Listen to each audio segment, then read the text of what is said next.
Hey, this is Thunder from the bowels of Sandy Valley in the high 40 knot winds blowing across my trailer right now. If I look a bit disheveled, you'll have to excuse me, but I was just out in 40 knot winds trying to tie down the top of a gazebo made of some kind of silly ass plastic when it should be made of canvas. Boy, ain't it fun? It is. The walking yawn, man, they moved in heavy today. They're here right now as I speak. Yep. Just another day in Sandy Valley, Nevada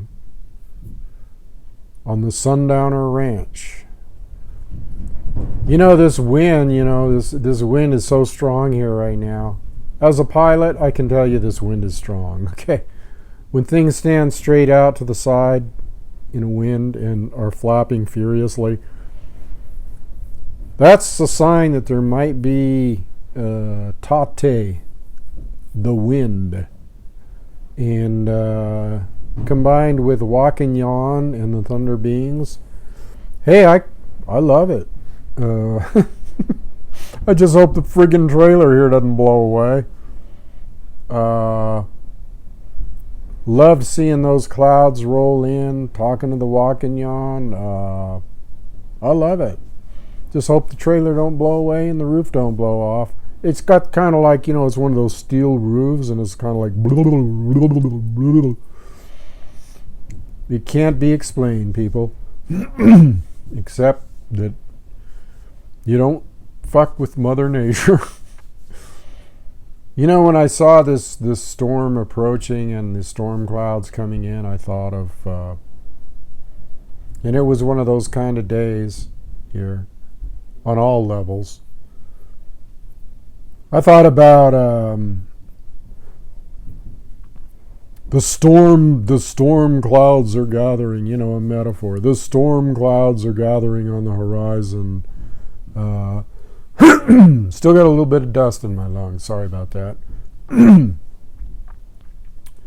storm clouds are gathering on the horizon and they're moving in. And he's like, when you see that, when you see the clouds moving in, man, and it's getting real dark, and there's a heavy wind blowing and the rain's going sideways instead of straight down.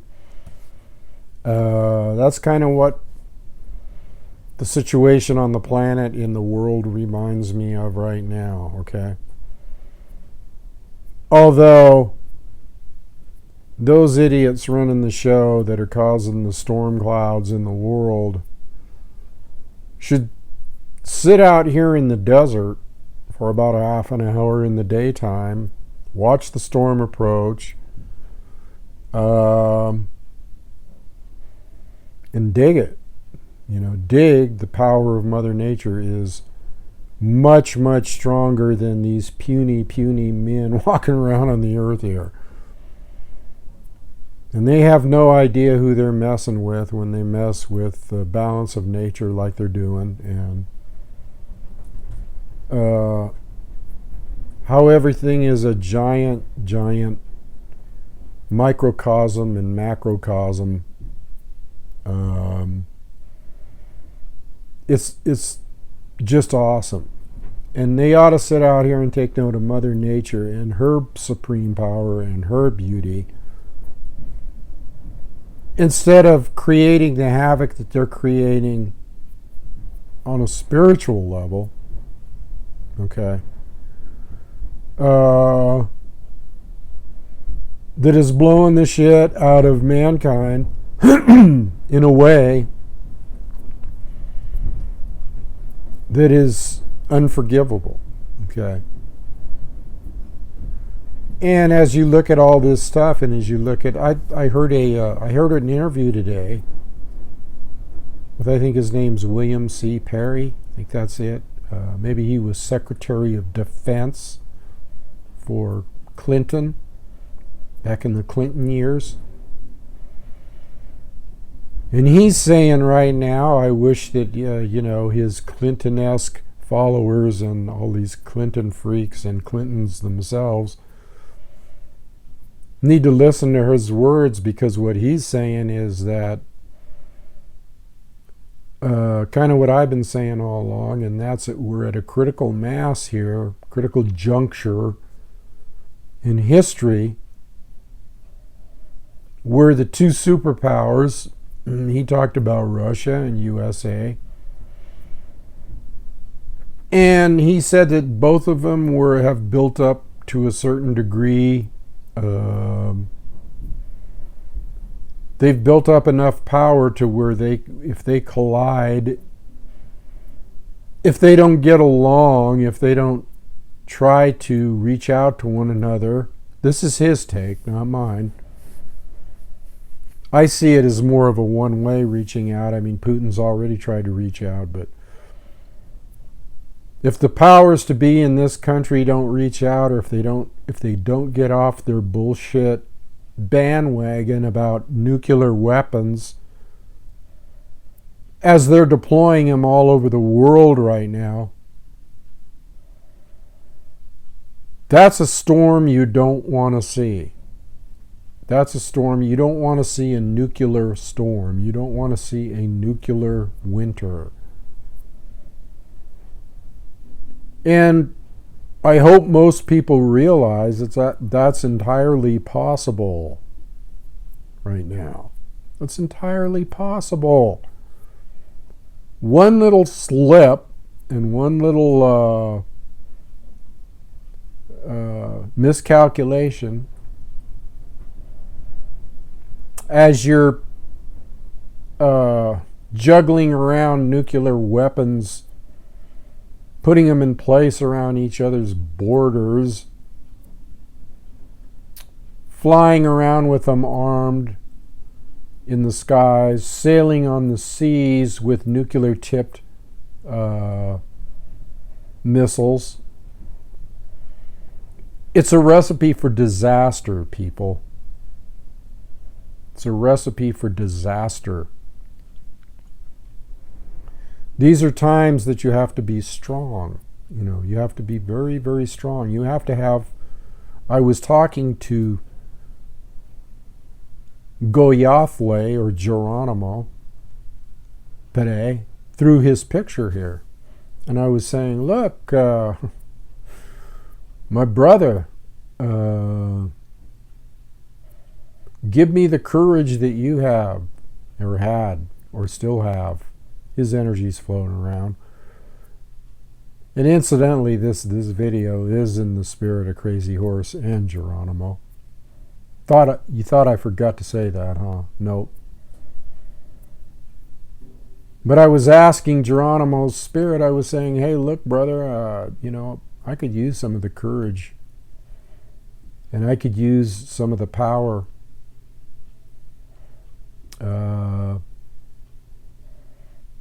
The special power that you had through Yusin, okay, and Dage Hogate, that power. I could use some of that. Because that's what we need in this world, people, is we need that backup feeling of like, yeah, tapping into that ancient ancestral spirits of the mountains and deserts and plains, and the spirit of the wind and the spirit of the elements, okay? It makes you stronger. It makes you feel like you can carry on. It makes you feel, as you stand there, as I stood on I built a little deck out in back of my trailer with those kind of like corrugated metal things that they use for ramps, okay, for people to go up in wheelchairs and stuff. There was some laying around here, and I put them out in the back of my deck, or made a deck. They ain't going nowhere. They're heavy, I don't think. As I stood out there today on those, when the wind was first starting to pick up, and it was blowing through my hair, and I was just sitting there looking at the horizon going, yeah, baby. Come on in, come on down. I feel you coming. You can feel it coming. I can. And tales from thunder, right? It never ends. I know, I'm just a storyteller. There was a black raven that landed out here in the back as things were starting to whip up, and he just coolly and calmly kind of just spiraled right down next to the deck to take a little shelter and get himself, peck at the ground, get himself a little food while he was taking a rest here.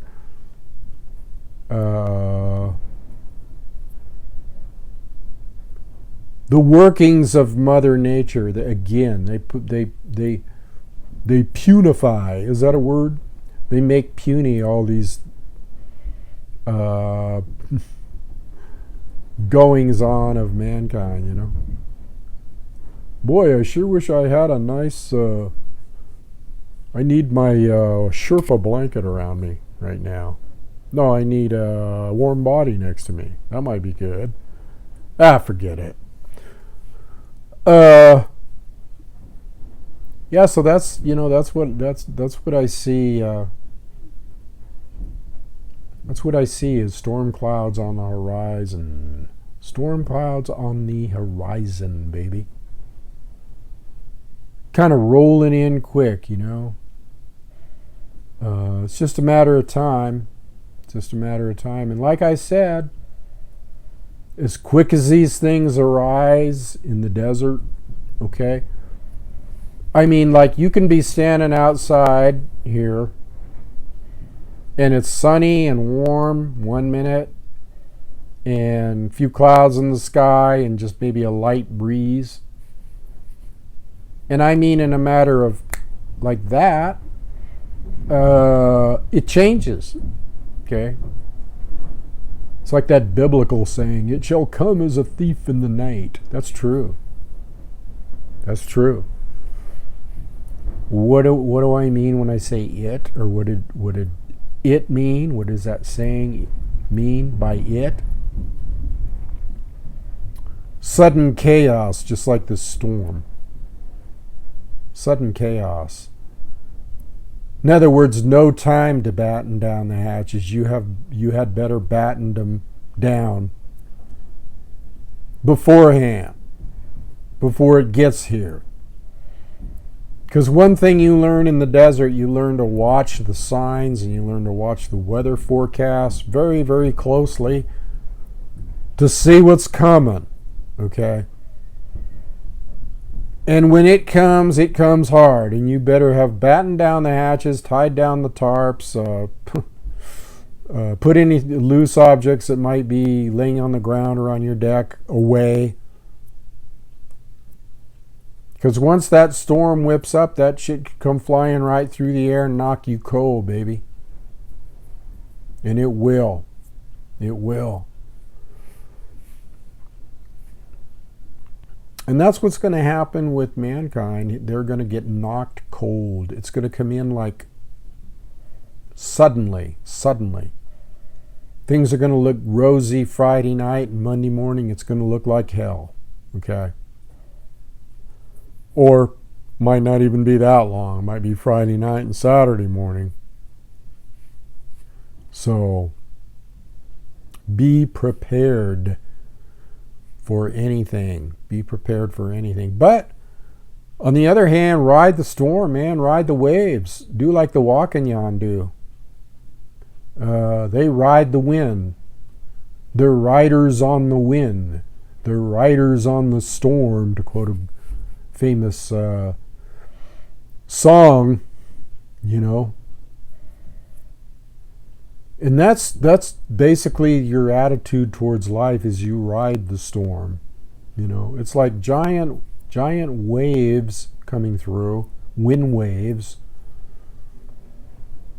And in the world, it's waves of negativity. It's waves of negativity. The wind is beautiful, but the the vibrational waves of the chaos that mankind is creating comes in waves. And each wave could get bigger and bigger. That's the point I'm trying to make here. It's like the ninth wave, okay? It's like the people that ride the surf sit out on their boards and they know that it's not the first wave and it's not the second wave and maybe not even the third wave. It's the ninth wave. It's the big wave of a set of waves rolling in, and we have yet to see that big wave of the ninth wave from this set roll through.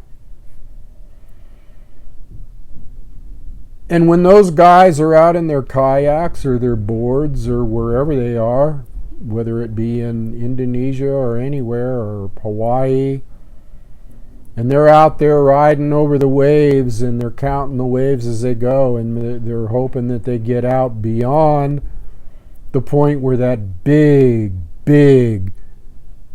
over 50 foot, sometimes 100 feet, and the water just sucks out right before it comes, and here comes this big monstrous wave, and you better get over the crest of that, baby, because you know what? It covers the whole friggin' skyline. Okay? Just like a cloud, only it's a wave.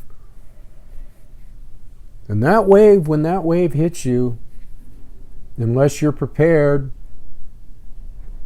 unless you dive way down underneath the water and abandon your boat or board or whatever it is and grab onto something and get as much out of harm's way as you can, let that baby roll over you, or time it perfectly so that you just sail up one side and down the other. That's what life's all about. Life is a series of ripples of energy. Some of it is very negative energy. Some of it's good energy. So you can't fight it. You have to roll with it. You have to have mind like water. You have to have attitude like water. And if you have that, well, then you might survive somehow. There's no guarantees, though, see? Excuse me. Give me some water, man. That dust is horrible.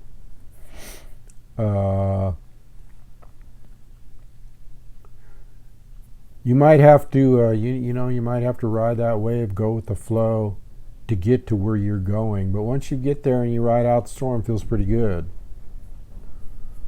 Feels pretty good. So it's just a matter of life is a series of storms, and you series of ripples and waves and bigger waves and tidal waves, and boom, it reaches maximum. And I always talk about that. I always talk about how things get intense and they, then they reappear and then they get intense. That's like each wave in the set, and then when it's less intense, you're in the gully or the trough of the wave. So it's a matter of, for survival, it's a matter of attuning yourself to when these things are coming, as a shaman would, seeing them coming and feeling them coming and making the proper adjustments, which usually means you don't fight things, you kind of go with the flow, and you flow in it, you flow around it, you flow under it, but you don't flow through it. Okay? Just in case you were wondering. Let's go hunting, people. Let's grab the old rifle here and let's go out and get some food for tomorrow morning. Sit around the campfire and have a cup of coffee. Campfire Council.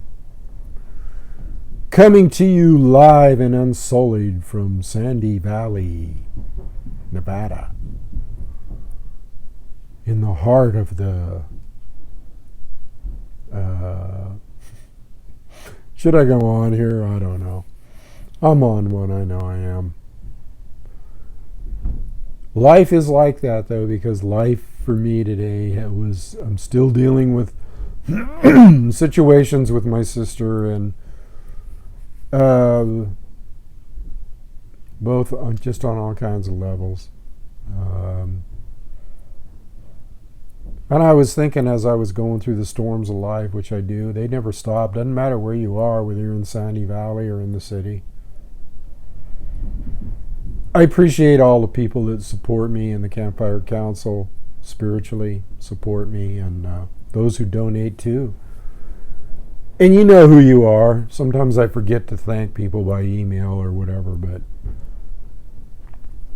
you know that I always appreciate support, both spiritually, and I just think of my brothers and sisters whenever I'm going through a hard time, and I'm going, yeah, they're standing behind me.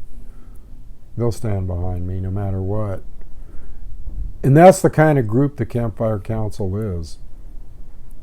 It's kind of all for one, one for all type group. Tribal in nature. You can find more out about it, the links below, Campfire Council. But all of us are really, really aware of what's going on in the world today, people. It's funny because there's a certain group of people that think they got a handle on everything. I won't mention any names, but it's Christians. I'm not anti-Christian. In fact, I studied the Bible from cover to cover. And they're always looking for signs, and they're speaking of storms on the horizon and stuff like that too. So, and we got some in here in the Campfire Council. And as long as we don't get carried away with some kind of fanatical bent, okay, or a holier than thou attitude, it's okay. You know, you can call God whatever you want. But do you live by the precepts, you know, of whatever you espouse? Personally, my path is, and most of the people in the council, even though they might have other religion stuff, the main path is the spirituality of Mother Earth, okay, and Grandfather Sky, and nature, okay? And the natural order of things, not man's order of things, rules and regulations and that type of shit. The closest place you're going to see God is looking around you at the mountains and the prairies and the wind and the rain. That's where you see God. Not in a book, okay, filled full of words, an old musty book filled full of words. Are there some good words in there? Hell yes, there are. Are there some good people in there? Hell yes, there are. Are there some bad people in there? Hell yes, there are.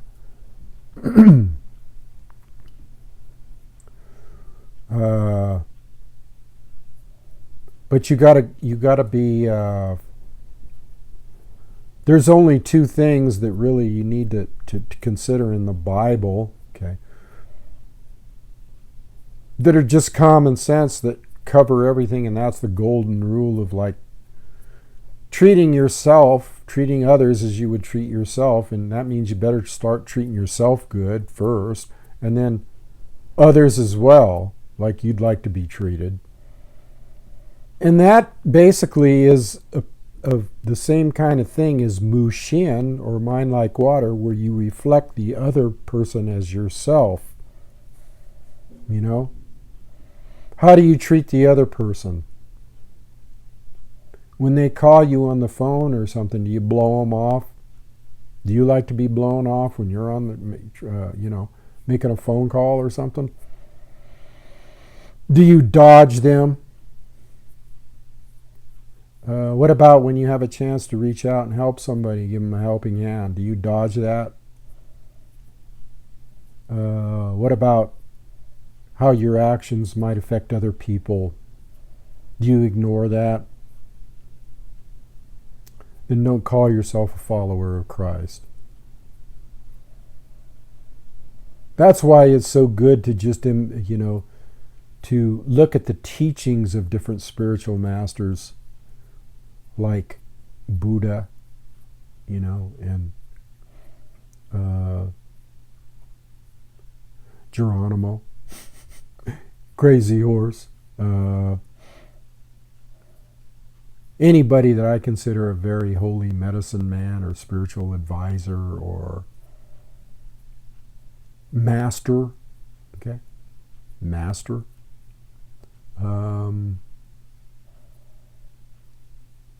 Don't pay just lip service to it. Don't pay just lip service.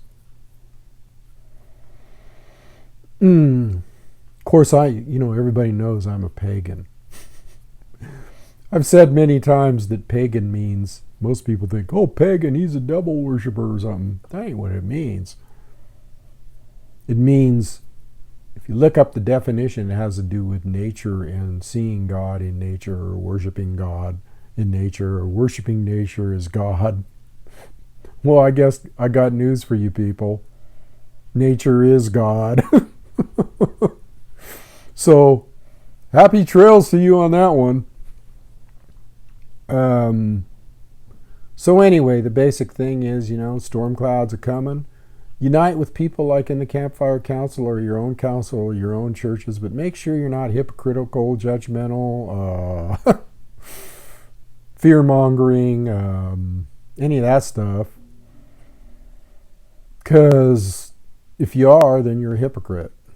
And I don't know, hypocrites tend to be lying to themselves and others. So I'm saying this. And you find that most of these people out here that are running the show, they associate themselves with some religion. Like America's supposed to be a God-fearing Christian nation, isn't it? Well, they don't have anything to do with Christ, number one. And number two, they demonize other religions. Religions divide, they don't unite. They have a tendency to divide people. And this storm that's coming, this storm ain't about division. You have to unite together. It's about division according to the people that are creating the storm, because they want to divide and conquer. Make everybody look at each other as some kind of enemy or foe or something to be feared. That ain't what we need, people. That's not what we need. Okay, we need unity on all levels.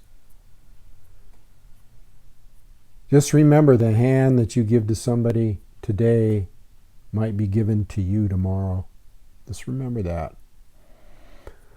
All right, well, I guess I've been on my soapbox enough here. Thunder tends to get on the pulpit from time to time. And he tends to... his consciousness sometimes floats way up there in the clouds, like the strong hawk in the Wakanyan.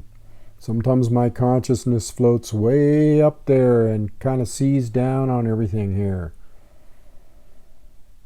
And that's not a consciousness that you come into contact with on a normal, everyday, day-to-day level in the world or in Sandy Valley or anywhere. So, anyway. I guess I'll leave it there today. Should I? I think so. Anyway, the storm's dying down a little bit now. It's probably the calm in between the big waves. All right, I'm out of here. Love all you people in the council and the ones that... well, basically I love everybody, but man, some of these people that are exhibiting some of these actions, I don't know if you could call what I have for them love. It's sure hard sometimes, Sure hard to love murderers and killers and manipulators. Anyway, I'll leave it there. Adios.